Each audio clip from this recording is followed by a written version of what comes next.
아담이 그의 아내 하와와 동침하여 하와가 임신하여 가인을 낳고 이르되 내가 여호와로 말미암아 득남하였다 하니라.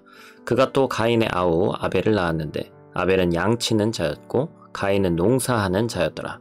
세월이 지난 후에 가인은 땅의 소산으로 제물을 삼아 여호와께 드렸고 아벨은 자기도 양의 첫 새끼와 그 기름으로 드렸더니 여호와께서 아벨과 그의 제물은 받으셨으나 가인과 그의 제물은 받지 아니하신지라. 가인이 몹시 분하여 안색이 변하니 여호와께서 가인에게 이르시되 내가 분하여 함은 어찌 됨이며 안색이 변함은 어찌 됨이냐.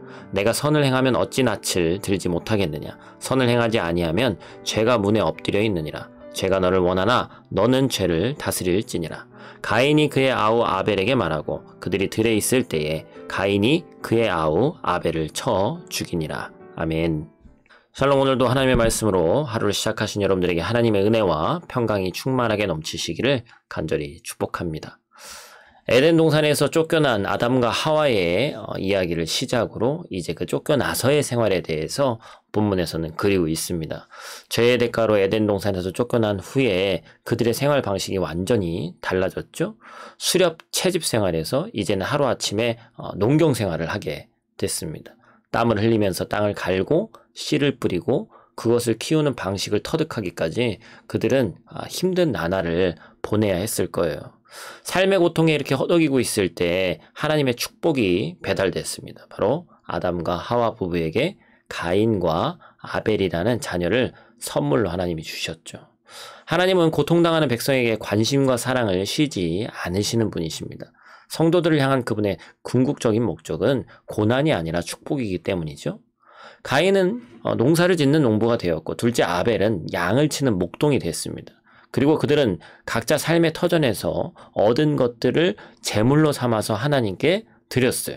그런데 어떤 영문인지 하나님이 아벨의 제물, 아벨은 어떤 걸 드렸죠? 양의 첫 새끼와 기름. 그것은 받으셨는데 가인의 제물, 이 농작물이죠. 이것은 받지가 않으셨어요.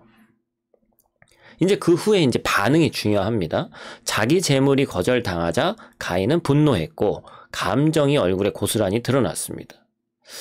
왜 안 받으셨을까에 대한 것이 이제 본문에는 정확히 나오지 않기 때문에 이것에 대해서 신약성경 히브리서에서 얘기하고 있죠. 히브리서 11장 4절 말씀에 보니까 하나님이 아벨의 제물만 받으신 이유를 밝히고 있습니다. 믿음으로 아벨은 가인보다 더 나은 제사를 하나님께 드림으로 의로운 자라 하시는 증거를 얻었으니 하나님이 그 예물에 대하여 증언하심이라. 그렇죠? 하나님은 눈에 보이는 제물이 아니라 보이지 않는 그 사람의 중심을 보시기 때문에 하나님께서 하나님을 경외하는 태도로 겸손하게 감사하며 드리는 사람을 기뻐하신다는 것이죠. 그래서 하나님이 받지 않으신 그 예배, 제사를 두고 가인이 분노하자 하나님께서는 6절 말씀에 보니까 어찌 됨이냐 하면서 두 번에서 반복해서 꾸짖으셨습니다. 가인의 교만하고 강팍한 마음을 질책하시면서 회개를 촉구하신 것이죠. 무슨 얘기예요? 믿음의 제사를 온전히 드렸다면 네가 낯을 들지 못할 이유가 없을 거라고 얘기하시는 겁니다.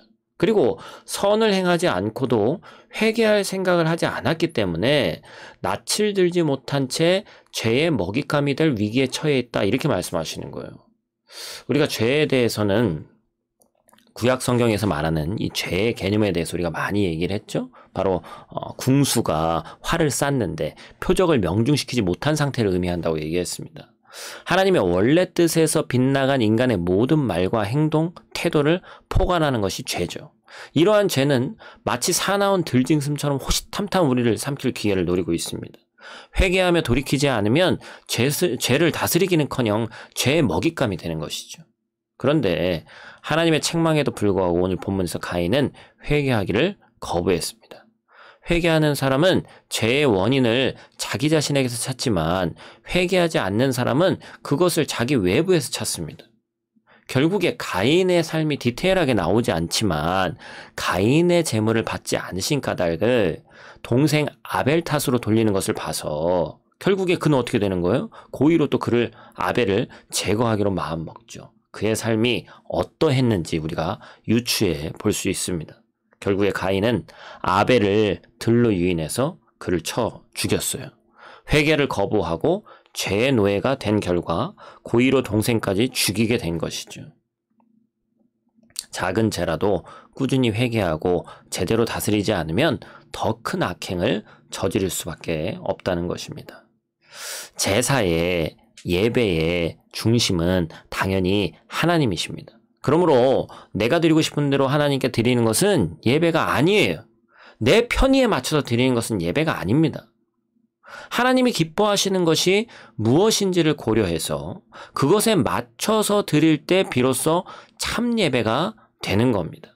히브리서 기자는 얘기했어요. 믿음이 없이는 기쁘시게 못하나니 하나님께 나아가는 자는 반드시 그가 계신 것과 또한 그가 자기를 찾는 자들에게 상 주시는 이심을 믿어야 할지니라. 아멘. 오늘 우리에게 주어진 하나님의 이 말씀, 또 히브리서 말씀 꼭 기억하시면서 하나님의 뜻에 합당하게 살아가는 저와 여러분들 되시기를 간절히 축복합니다. 기도하겠습니다. 하나님, 인간은 필연적으로 실수할 수밖에 없는 연약한 사람에 불과합니다. 그러나 똑같은 실수와 잘못을 반복하게 하지 않기 위해서 문제의 원인을 우리가 신앙의 눈으로 바라보고 정직하게 판단할 수 있는 믿음을 허락하여 주시옵소서. 문제의 원인을 내 자신이 아닌 다른 사람에게서 찾는 그런 몰상식한 신앙에 믿음이 없는 그런 행동을, 건강하지 않은 신앙의 태도를 갖지 않기를 원합니다. 하나님, 우리가 더욱더 신앙이 발전하고 성숙하기를 원하오니 하나님 우리를 도와 주시옵소서. 하나님 앞에서 정직한 영의 도움을 받아 나 자신을 돌아보고 회개할 때 더 큰 잘못을 피할 수 있다는 것을 반드시 기억하는 오늘 하루 될 수 있도록 하나님 도와 주시옵소서. 오늘 하루도 눈동자와 같이 지키실 줄 믿사오며 예수님 귀하신 이름으로 기도드립니다. 아멘.